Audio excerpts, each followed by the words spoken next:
Hello, everyone, and welcome to the HIbiscus Tea Cafe, where we talk all things health and wellness over a good cup of tea.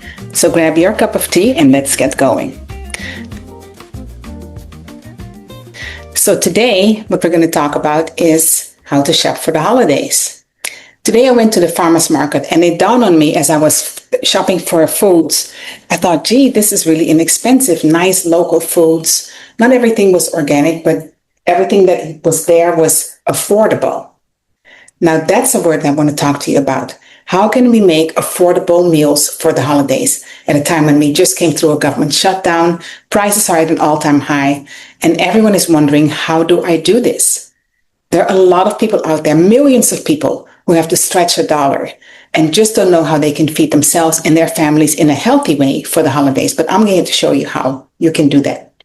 And also, if you are not one of those people that is on SNAP benefits or that is of lesser means, maybe you can encourage somebody who is, or maybe you can see how you can make healthy meals to help somebody in need.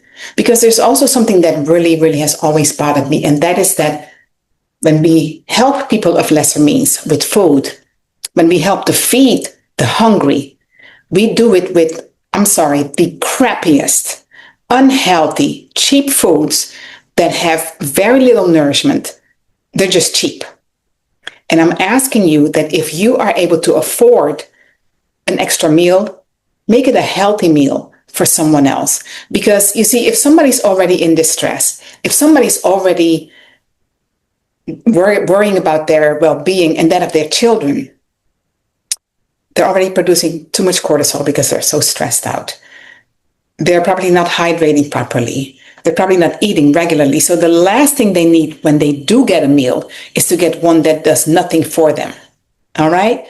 And you may say, well, that's a little bit idealistic, and I don't believe that it is. Because if we all start thinking about how we feed ourselves and how we feed others, we may start actually appreciating more that we can put forth a little bit of effort, and it doesn't take that much, and it doesn't cost us that much to be able to feed people healthy. It doesn't always have to be what we would call government cheese or mac and cheese or the cheapest things, processed foods, packaged foods that are no good. So let's get going without further ado. All right.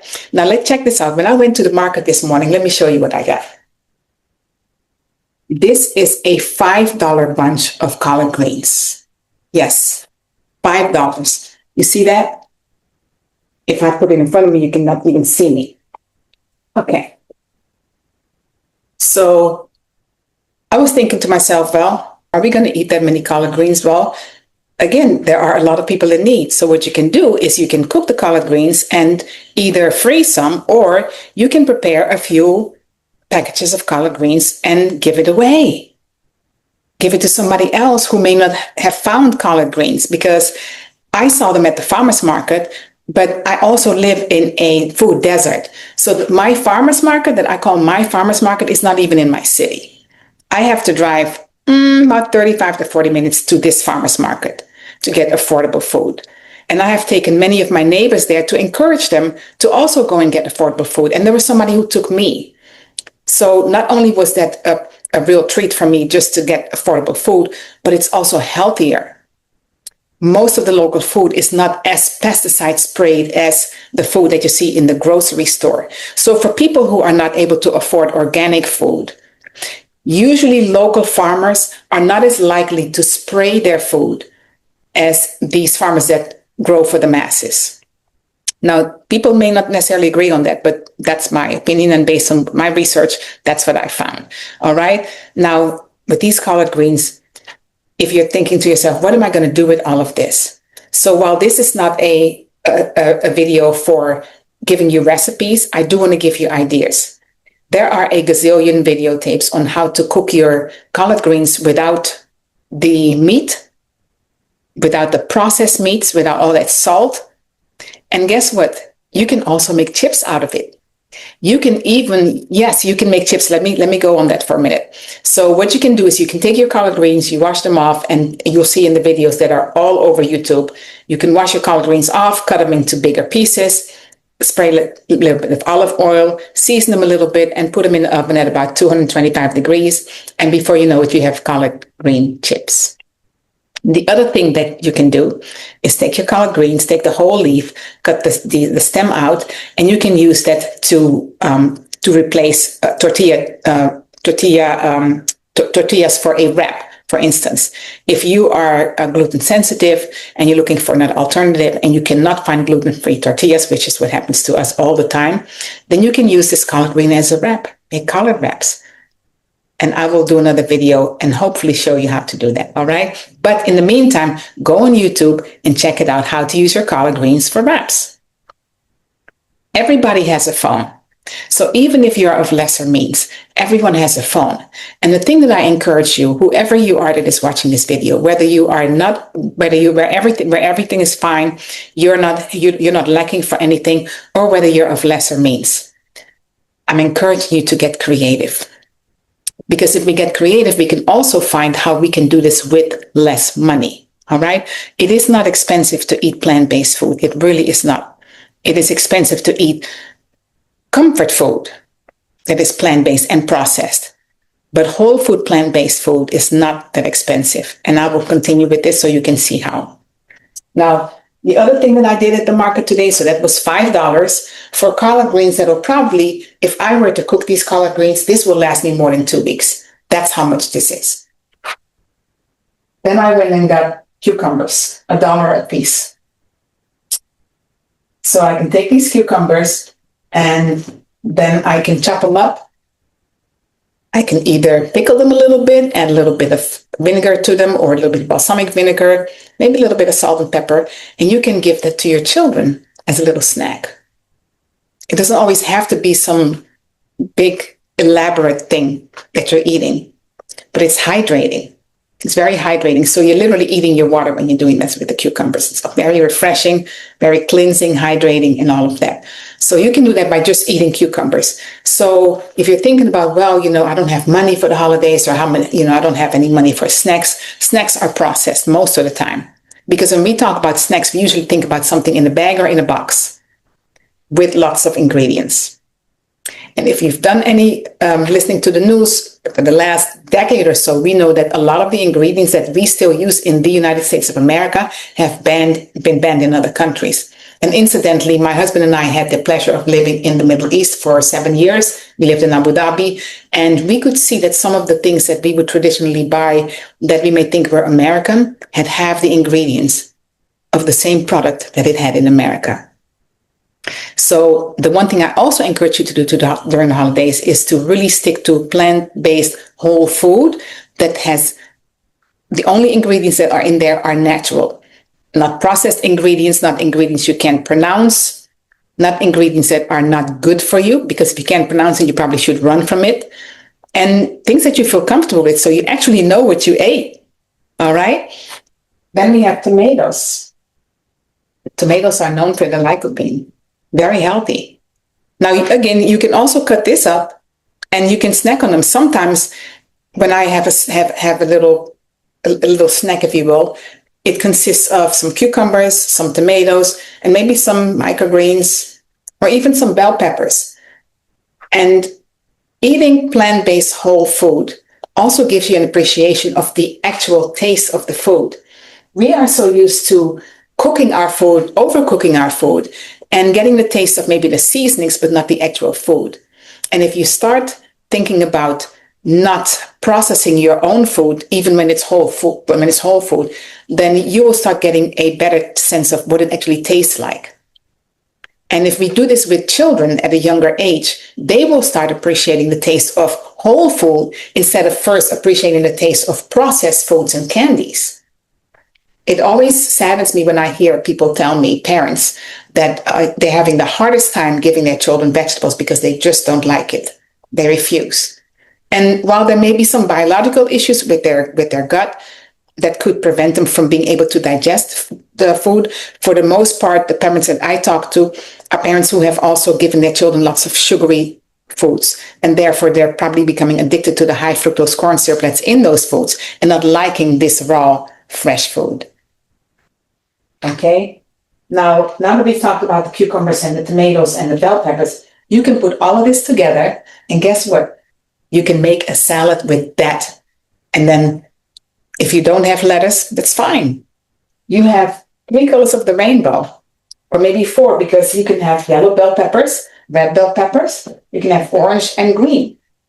And the other thing that you can do is, if you're a pasta lover, you can chop all of this up. You don't have to cook it. You cook your pasta, you season your pasta, have some delicious tomato sauce or not, and then toss these vegetables through it without cooking them, and you will preserve the value of the nutrients that are in there.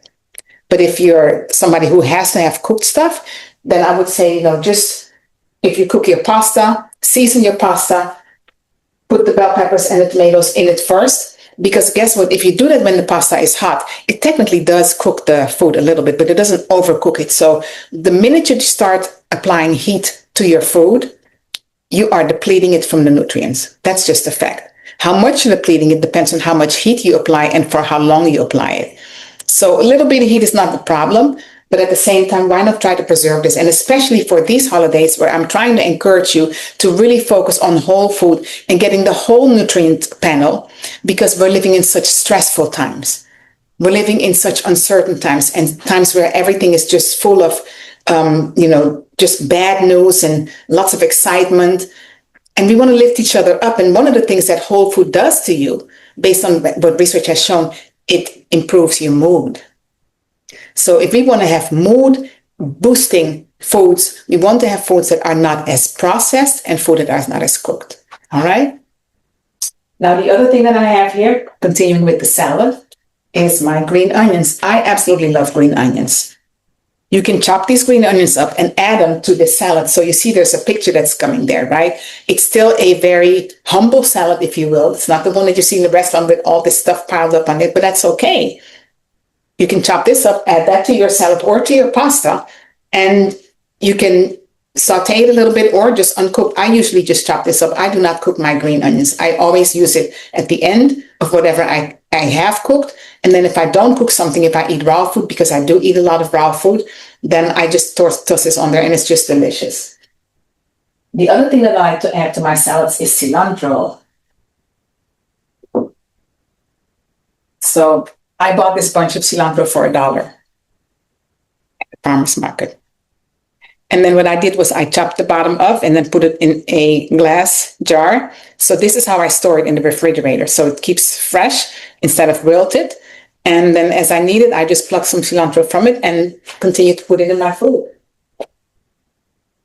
Cilantro is also a chelating, so it's very healthy. It helps to detox. It's actually a good detoxer. Now here's something else that I love, parsley. I did the same thing with this chop off the bottoms a little bit and keep it in my jar. Parsley is good for the kidneys, good for flushing your kidneys. I absolutely love parsley. So that's kind of the beginning of this picture of eating whole food. Now, having said that, this right here that I showed you, $5 for the collard greens, a couple of dollars for these items that I showed you here. If you make a meal out of this, you will have a meal. For $1, you can have a very delicious salad. If you cut all of this up, you can have so much food that everybody can eat a salad for $1. Now think about that. You have all this beautiful food here, and how much would you spend in a restaurant? And on top of that, you wouldn't know what they did to it. You wouldn't know where it came from. But this coming straight from the farmer's market, and this would be a very nice salad to have as an appetizer for if you're having guests coming for Thanksgiving. Regardless of socioeconomic status, this is a beautiful way to have a healthy salad in a very inexpensive way, because everybody nowadays is trying to stretch $1, no matter what socioeconomic status you're from. One of the things that I also found in the farmer's market was ginger. I actually grow my own ginger, but my ginger isn't ready, so I had to pick this up. And what I do with this is I use my ginger. I get this particular ginger, and I don't even measure anything. I just get the whole thing, wash it, scrape a little bit, not necessarily peeling it, but just scrape just a little bit of the outside. Then I put that in my food processor with a lemon, some honey, some cayenne pepper, and some turmeric. Now that becomes my ginger shot. I paid $1 for this. So for the holidays because I'm in Florida, so it's not as cold here. It's in the 70s today. It gets really cold in the mornings, but not as cold. I shouldn't complain because all of y'all who are in places like Chicago, North Dakota, New York, and all of those places, I sympathize with you. So, but on that note, we also have a lot of people getting the flu, getting a cold. Well, that right there is a great ginger shot. Inexpensive. Very inexpensive. You might say, well, I don't have honey. Okay, well, actually, if you don't have honey and you do have only sugar, I would suggest that you not add sugar at all and try to see if you can just take this like take the ginger shot as is, because it's just a teaspoon or a tablespoon. Or better yet, I would suggest that you add it to some tea. If you add it to a cup of tea, it may not be as strong, right? And then you just stir it into your cup of tea, which I've done many times, and take it as, drink it as a nice cup instead of just a shot to protect you from getting any symptoms of the flu. Or you may already have symptoms of the flu, knocks it right out. All right. Here I have something else from the market. $2.50 bag of beans. This is more than a pound. So now we're getting to the main meal. You can stir fry these, you can saute these. And I love green beans. What I like to do with my green beans is I like to steam them a little bit, just very little, steam them, then I can add some salt and pepper and that's it. And then that becomes one of my dishes. But the other thing that I like to do, for those of you who like to get fancy, I'll take my green beans and I'll show you what seasoning I have here. I have truly fallen in love with this seasoning, chili oil crisps. So this seasoning I got on Amazon, and the first time I was introduced to this by my daughter when we were in New York was at a Chinese restaurant, and they use this for their noodles. I use it on everything. So I take a little bit of that of the chili oil and crisps, and then I take a little bit of liquid aminos and I stir my vegetables through it. Delicious if you want to do an Asian flair. Absolutely delicious. Then we have our red cabbage. This red cabbage was $3. So you can make some coleslaw with this, or you can just chop this up and add it to your salad if you chop it really fine. So now you add another color to your salad. And by the way, what are all these colors? All these colors are antioxidants, anti-inflammatory. They help to clean your gut out. They sweep your gut clean, literally. So this is another thing that you can add to your salad, or you can add you could even add it to your vegetables, to your green beans, and have two different colors, So you have your beans and cabbage and make a dish with it. And then, what's fun? If you do that, you have your red cabbage, cut up a Vidalia onion, into bigger pieces, not too fine. It's up to you, but I like to do it really big. So then you cut them into big pieces. You stir fry your green beans, your purple cabbage, and your white onions. I just love to look at the colors. And then you can actually decorate it with some cilantro or some parsley. Oh my goodness, that's a fun dish. Oops, put this right here. Let's see what else we get at the market. Okay, this is another one. My cauliflower. Guess what I'm going to do for Christmas and even for Thanksgiving? Because people always ask me, okay, so you're a whole food plant-based. What are you doing instead of the turkey? I'm going to do a cauliflower turkey. Yes. Recipe? Look on YouTube. There are so many recipes, but I'll be happy to share one. But again, this video was not about doing recipes, okay? I'll be happy to share what I did, and I'll probably do a video of that too. That's a separate video. But if you can't wait, go on YouTube and just Google vegan cauliflower turkey, and you will see amazing recipes. Very simple, by the way. So that's another option. If you can't afford the turkey, or if you want to eat cleaner, and you're saying, well, I know these turkeys are hormone injected. They have all these chemicals in them because that's what makes them so gigantic. And I want to stop that because I'm suffering from inflammation, or I just want to eat cleaner for a better health, regardless of what your issues are. I had a lady who said that she's been suffering from arthritis and she wants to eat clean. She wants to do some things to stop all the issues that she's having based on the arthritis that she's suffering from, that she's been diagnosed with. So I suggested this to her, and she looked online, she found a nice recipe, and I told her to go for it and let me know what's going on. And by the way, if you are trying to do a substitute for a turkey, try the cauliflower turkey and let me know how it goes. The other thing that I like to add to my veggies and to my salads is celery. So you can just chop up celery. I bought this for $1, by the way. No, I'm sorry, this was $1.50. Sorry, this was $1.50. It's not a gigantic bunch, but there's enough here. Look at that. There's at least 1, 2, 3, 4, 5, 6, 7, 8. There's 8 stems here. So that's pretty good. So what I usually do is I will have this and I will chop up, really find some stuff that I can put, some of it that I can put on my salads, and then I may keep the rest in the refrigerator, or I may just chop it up all the way and then put the rest in the freezer to preserve it. Because sometimes, especially when you're plant-based whole food, food spoils a lot, right? Because it's whole plant-based food. It's not preserved. There's nothing there to keep it from spoiling, from rotting. So if you want to preserve some things, chop it up and put it in the freezer. And of course, my garlic. Who doesn't want garlic? Garlic is one of the healthiest things that you can have. I don't know if I should say herb or seasoning, because I don't even know if it's really an herb or seasoning or just a whole food in itself, because some things like cilantro and parsley, people consider them herbs, and I'll have to check on the right terminology for this, but garlic. I love garlic, tons of it. So remember these beans that I was talking about when I sauteed them? Oh boy, I could chop up this whole thing and add it to this mixture with my chili oil crisp and my onions and my cabbage. Yeah, delicious, absolutely delicious. Now I have some corn here.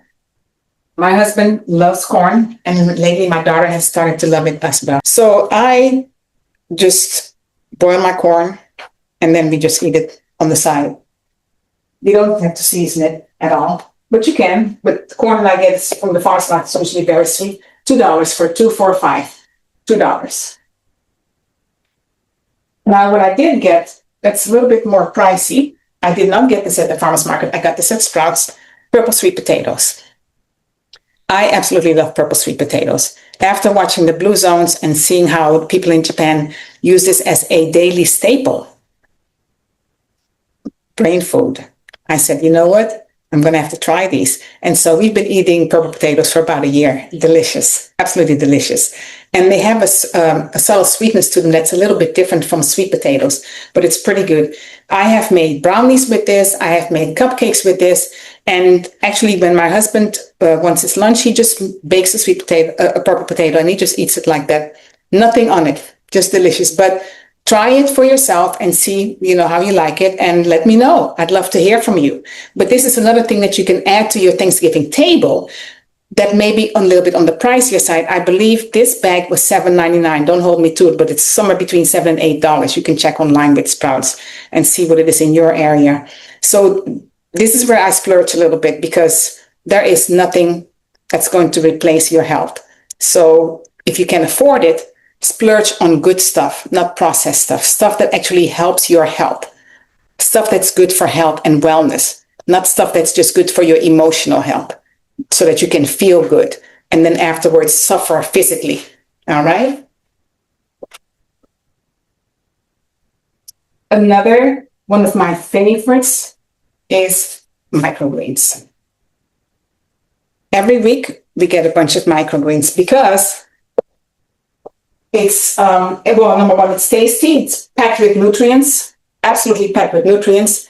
And I'm not satisfied with all the different lettuces that I see around. Now, I have been growing a lot of my own vegetables since a couple of years ago, but this summer, horrible weather, ungodly heat, barely anything grew. So I decided to just go to microgreens. Now, that doesn't mean that you can't get the lettuce, of course. In your area, it might be good. I don't like getting lettuce that's in plastic, packaged in plastic. I don't like prepackaged or pre-washed stuff. So it's your choice. your preference, but I prefer to have stuff that I see somebody actually grow. Now, one of the farmers markets that I actually go to, there's a gentleman there who grows all his own food. And when in season, he has the most delicious butter lettuce. And so I may get that once in a while, but for the most part, recently, I haven't really bought lettuce.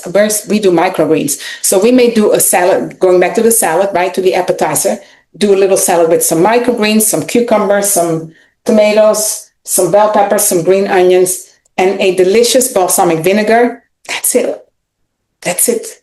Keep it simple. Keep it simple, y'all. Simple, whole, and packed with nutrients. And we haven't even gotten to the main entree yet. Let's see what else. So that's it for this table. Alrighty now. Let me take you to the next table and let's talk about some more stuff. So again, let me recap for a minute before we go to the other table. So for your entree, an inexpensive, nutrient-packed, fiber-filled little salad. It doesn't have to be gigantic, little salad, because you don't want to overwhelm your stomach and then at the end you're just slouching over because you are so stuffed, right? We want to eat to satisfy our body and to heal our body. We don't want to eat and then try to heal afterwards from the damage we've done with our food. So you have a nice little salad, then you may have your cauliflower turkey, right? And then you may have that, and to the cauliflower turkey, you add some beans that you may have stir-fried with a little bit of cabbage and some onions. You may have added some purple sweet potatoes. You may have added a little bit of corn. And what I have not covered here yet is I do make stuffing. And I didn't buy anything for stuffing here yet, but we can go over that another time. I do want to show you how I make my stuffing. I just love it. I have a guy at the farmer's market who grows his own oyster mushrooms, lion's mane mushrooms, shiitake mushrooms, you name it. He grows it all. And so I get the most beautiful, beautiful mushrooms from him. So I usually in my stuffing, I make my own corn. I make my own. My own croutons. And I use sourdough bread. I season the sourdough bread with a satay seasoning that I absolutely fell in love with living in the Middle East. And then I add mushrooms to it. I add lots of celery to it, chop cilantro, parsley, green onions. I just chop a whole bunch of things. But I will show you that in another recipe. But I will say that could be added to this. And that is enough for an entree. You don't need a lot of stuff. You don't. Now, if you said, I don't want to bake my purple potatoes, I'm going with sweet potatoes. Please do yourself a favor. Do not lather your sweet potatoes with all this honey or corn syrup or even maple syrup and then put marshmallows on top of it and all this other stuff. All those sugars cause inflammation. And what I'm trying to encourage you, and I have to stress this, I can't stress this enough, trying to reduce inflammation is the best thing you can do because we eat way too much sugar in this country. And that's causing the issues with inflammatory diseases such as diabetes, heart disease, even cancers, arthritis, all kinds of joint pains, gut issues, you name it, liver issues, kidney issues. All come from what happens in our gut because of how we feed our gut. And during the holidays, we are here to fellowship with each other. People come together for the holidays because they want to fellowship, and the food is just an added treat. So make your food your ally, not your enemy for the holidays, all right? So now let's go to the other side, shall we? Okay. All righty, now we're on the other side of my kitchen. So we have talked about a possible appetizer, and we talked about a possible entree. And now I want to talk about some other possible, maybe desserts or appetizers. So it is recommended that if you're going to eat fruit with your meal, that you eat your fruit before you eat your meal.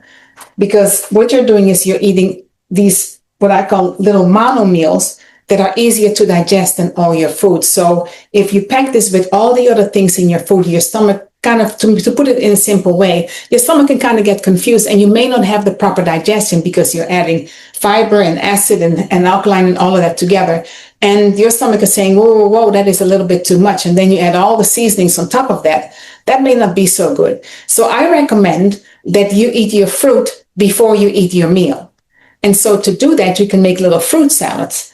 Now, the other thing that I suggest is that you pay attention to how you eat your fruit. And what do I mean by that? I would not eat bananas with citrus and grapes and apples and all of that stuff together. You can make a delicious salad with it. You can make a beautiful fruit salad. But research has shown that it's better that you eat your grapes separately, that you eat your acidic fruit separately, and that you eat your melon separately, your berries separately. So I have here some blueberries. And what I like to do with my blueberries for the holidays, I like to make my hibiscus sangria, a nice, delicious hibiscus tea, and then I add some blueberries to it just for ambiance, but it's also fun and I can eat it. I can eat it all, right? Now, the other thing that you can do with your blueberries, of course, is in the morning, if you're saying, well, I don't want to eat my blueberries with my dinner, you can add them to your oatmeal or to some plant-based yogurt in the morning so that your stomach has enough nutrients for the morning, but not so confusingly many nutrients that it's starting to maybe say, okay, you know what? I'm not going to do this. This is too much for me. You start feeling queasy, you start feeling funny, and next thing you know, you're constipated, or your stomach hurts, or the food is putrefying in your stomach instead of fermenting because of the fact that the microbiomes in your stomach cannot do their work. All right. Now, some of the things that I mentioned here may be a little bit unfamiliar with you, but what I will do is I will do another video on some specific things such as your gut microbiome, the way that you eat, like how we eat, when we eat, and what we eat, and how all of that impacts our stomach. That's another video. So for the purposes of this, I apologize if this is a little bit too complicated, but I'm trying to keep it as simple as possible. So let's keep going and bear with me, all right? So again, when you eat your fruits before you eat your dinner. If you're saying, well, I don't want to eat fruit before my dinner, then eat them during breakfast. It's fine. All right? So what I did at the farmer's market today, I got these beautiful tangerines. Look at that. Or mandarins, I'm sorry. I got 4 pints. These were 2 pints for $7. So I got 4 pints. So I paid $14 for 4 pints of tangerines. So 1 pint was $3.50. Yeah, for some people still a little pricey, but in the grand scheme of things, these locally grown mandarins are pretty good. It's a pretty good price. My bananas for $2. This was $2. I got pomelos. I love pomelos. I want to say the pomelos were a little bit pricier. They were $4 each, but nonetheless, it was worth it. It was worth it because during the holiday season, and not only during the holiday season, in general, in my house, we eat a lot of fruit. We eat a lot of fruit here in this house. So I try not to snack as much because I want to give my stomach a chance to digest. And if you eat your meals, your breakfast, lunch, and dinner, and you keep snacking in the middle, your stomach never gets a chance to really say, okay, let me focus on all this food that's in there and go and digest. And while it's digesting, you're piling more on top of it because food stays in your stomach for 2 hours. And then after that, about 2 hours, then it goes into your small intestines. So if your stomach is if your food is in your stomach and you eat it, so let's say you had your breakfast around, let's say 10 o'clock, then around 12 o'clock, before 12 o'clock, you start snacking. So you have your snacks on top of that. So now the food that you ate for breakfast, it has barely digested and you put something else on top of it. Then here comes 1 or 2 o'clock and now you're going to have lunch. Then after that, you're going to snack something else. Then you have dinner. You see what happens? Your stomach never gets a chance to rest. And so what I like to do is to reduce the amount of snacking. But if I snack, I prefer to snack on fruits. Now, I'm not standing here pretending that it's that easy because when I started going plant-based, I had to also learn all these things. And I have said many times that in medical school, we do not learn nutrition. We learn how to treat things. We learn how to prescribe medications. So I was very, very impressed and very satisfied to know that I had the opportunity to learn more, but I also know that there's other people who don't have that opportunity. So I'm here to share some of the things with you that I know from a medical perspective, from a public health perspective, and from a plant-based perspective. So the other thing that I want to say is that this is a time that we shouldn't only go and research how we can stretch a dollar, we should also research how to eat and what our food actually does for us. Because a lot of us do not know what our food actually does to us. We just like it, or it tastes good, or it looks good, or it just fills us emotionally, or we're so depressed we're just grabbing things without knowing what we're putting in our mouth, or we just don't want to cook for ourselves, so we just go to the store and or the restaurant, let somebody else do the work, and then we come home and we don't know what's going on with us. So I think that in this day and age, when there's this high burden of chronic disease, we should take some control over our health. What would health look like if you were in control? If you were in control, you would take some time to study your health. Because I'll tell you what, when you buy a new car, if you've ever bought a new car, when you bought that car, you learned everything about that car. You learned what kind of oil you need in that car, what kind of oil change, what kind of tires you need in that car, what kind of cleaning you need for the inside of the car as well as the outside, how many tune-ups you need for that car. So you know exactly what to do with the car, how many miles before you need a tune-up. You know exactly what to do for oiling your gears, for balancing your car. All of that stuff, you know. And I'm not really a car person, so I'm just giving you a general idea. You would never put coconut oil or olive oil in your car just because you ran out of gas. You would go to the gas station and put the specific gas in there that you were taught. So some of us know our car better than we know our body. Let's reverse that. Let's make sure that we know our body first, because guess what?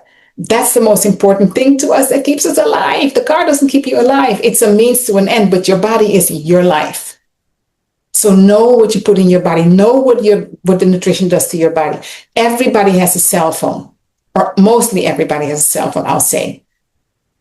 Not to disrespect anybody and not to dismiss anybody who can't afford a cell phone. But for most of us who have cell phones, teach yourself what your food is doing to you.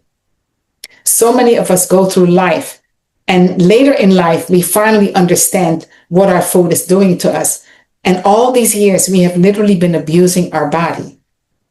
Let's take control and stop abusing our body and start learning what our food does to us. Is it going to be easy? Not necessarily, but you can start.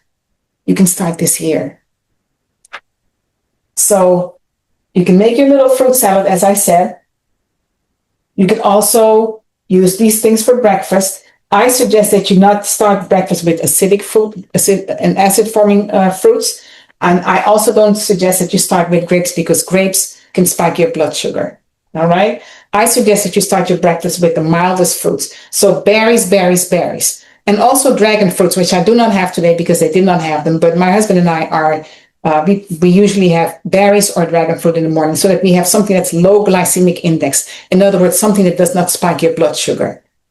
And then we have that with some, either some chia seed and maybe some granola. And that's not as complicated for your stomach to digest. It's not all these ingredients in there, all these chemicals, all these things that we don't know how to pronounce, because your stomach is just waking up. So it's breaking your fast. And by the way, I do have to say this. We don't do this like right as we get up. When I get up, I have 2 glasses of water with some lemon in it. And that's it. Then I go to the gym.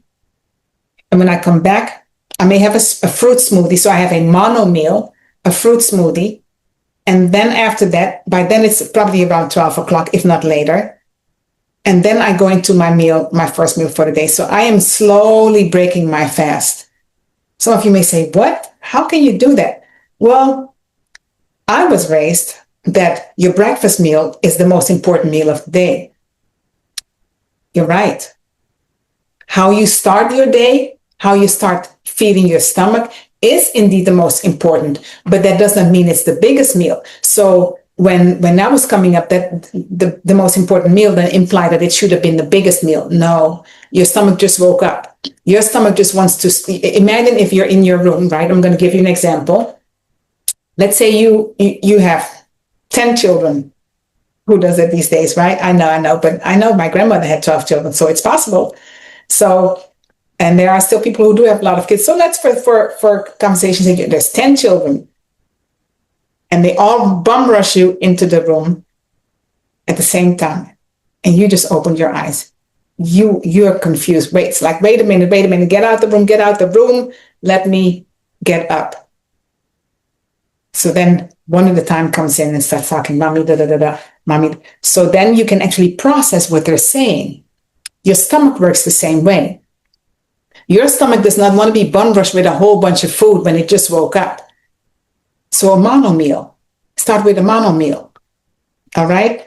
Slowly introducing food into your stomach. Put your stomach in a better position to begin properly digesting.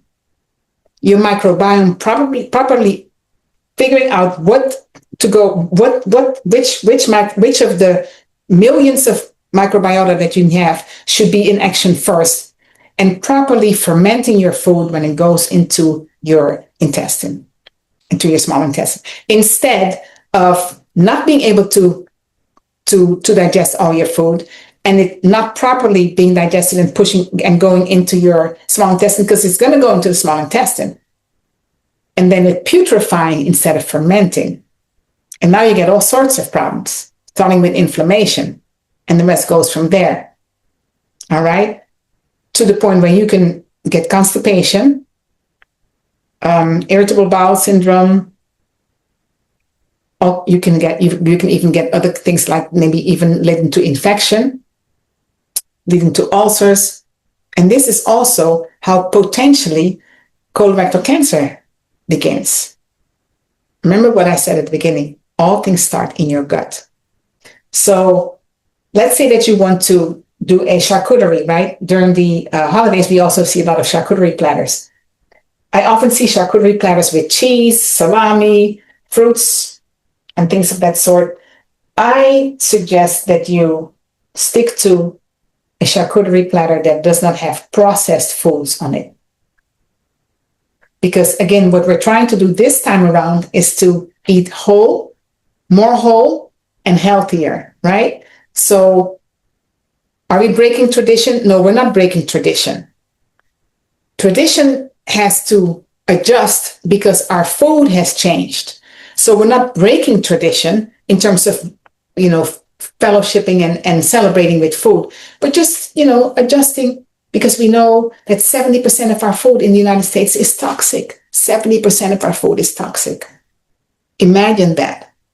This is not to scare you. This is reality. So know what's going on with our food so that you can be more empowered to take control of your life and say, you know what? Now that I know better, as Maya Angelou used to say, I will do better. And hopefully this will encourage you. And if you do that with family, there may be some cooperation, and maybe not always at the right time or not always immediately, but eventually, hopefully, those around you, your loved ones, will see that changing some of these things and adjusting the traditions of how we eat are actually beneficial to you, especially when you feel better. I have heard so many stories of people telling me that family didn't want to buy into it. And then when the family saw that things changed, they lost weight or they felt better, their mood was better, they slept better, or their blood pressure went down, or their blood glucose was stabilized. Then the family's like, well, how did you do that?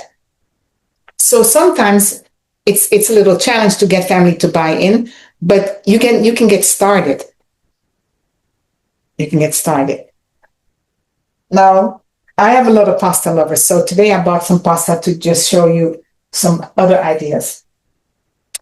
In this country, we have a tremendous amount of gluten sensitivity, or gluten intolerance, I should say.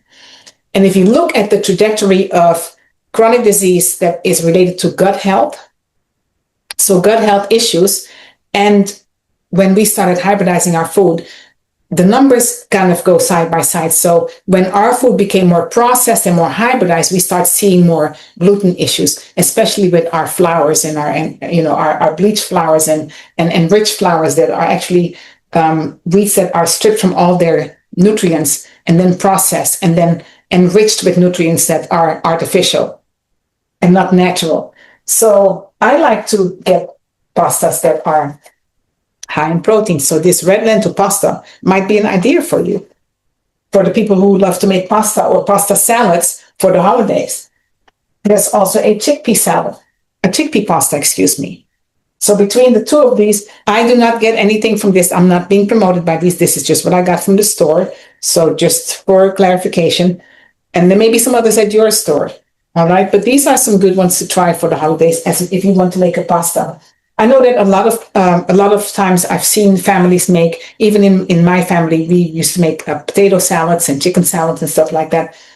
If you use the ingredients that you used for those salads, except for the salty processed mayo, I'm going to go into that, but have the sauce for what you normally make as a chicken salad, but replace it with some lentils, some chickpeas, and then add all the other veggies to it. You could make a delicious salad as a side dish. I also like to do things with beans. So again, I am not being endorsed by anybody. I don't get anything from this, but I just happen to get this at Sprouts. I got organic black beans and organic chickpeas. You can make a delicious chickpea salad. So when I first went plant-based, what I literally did was I said to myself, okay, suppose I was making a potato salad, for instance. Instead of the potatoes and instead of the mayo and some of the other things that I would put in there, like I never ate meat in the salad. So let's say, so for the potato salad, it was just replacing it with beans. But for the chicken salad, I was also replacing it with the beans, but not putting any meat in there. And then I learned how to make my own mayo so that I wouldn't have to buy mayo that was, still very fatty, still high in saturated fats or too high for my comfort, and make some delicious things. So in adjusting tradition, what you can also find is that rather than saying, oh my gosh, I got to go and change and eat differently, try to find out with the things that you already know, how you can substitute some of these ingredients to make it a more healthy dish. All right. And I do that with red lentil pastas, chickpea pastas, black beans. Sometimes I also get red kidney beans and garbanzos, chickpeas. So I'm almost losing my words here, just getting excited. Now, one of my favorite dishes for the holidays is to make a cranberry sauce. I could not find organic cranberries, so I got these cranberries, they're not organic. So I buy my cranberries. I got these persimmons. This fits in one hand. These are pretty big. So 4 persimmons for $3. So what I do with my cranberries, I make my hibiscus tea, and then I use that as the broth for my cranberries. Then I chop up some persimmons. I cut up some mangoes. I cut up some pineapples, and I make a tropical cranberry sauce. What do I use for sweetener? Dates.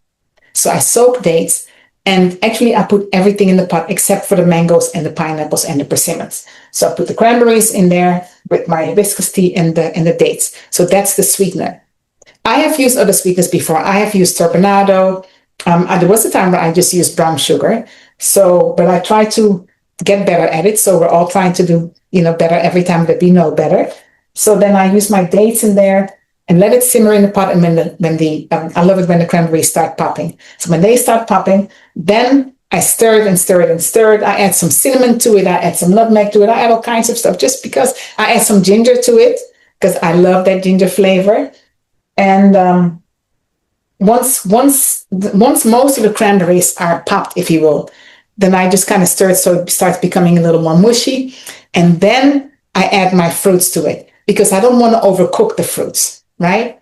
And then I just kind of stir it, put it on a very low heat and let it simmer. And it is the most delicious, I must say. So the most delicious cranberry sauce. So that's one of my favorites. And then when I serve it, I sprinkle some hemp seed on there. So there's all kinds of different ways of making a fun Thanksgiving without all the processed foods, without all the sugary foods, all the oils and all the fats, all the things that are not so good for us. So that when we go into the new year, we go into the new year not feeling so guilty about what we just did for the last 2 months, right? You want to go into the year celebrating that you're going into a new year, thanking God for all the blessings, but not feeling guilty. That's another stress. It's an internal stress that also raises your cortisol levels because now you're going to sit here and worry about what you're going to do in the new year to make up for all this food that you just ate. And I am not a proponent of diets at all. I don't think they work. Some people may say different, but I think lifestyle works. I don't think diet works, but lifestyle works. And lifestyle is a process. Lifestyle is a journey. And if we all join on this journey together, even with our limited knowledge, if you will, for some, or even with those who don't like to cook at all, if we can get on a journey where we can feel like we're getting somewhere with our health, that in itself will be an amazing accomplishment. But it takes time.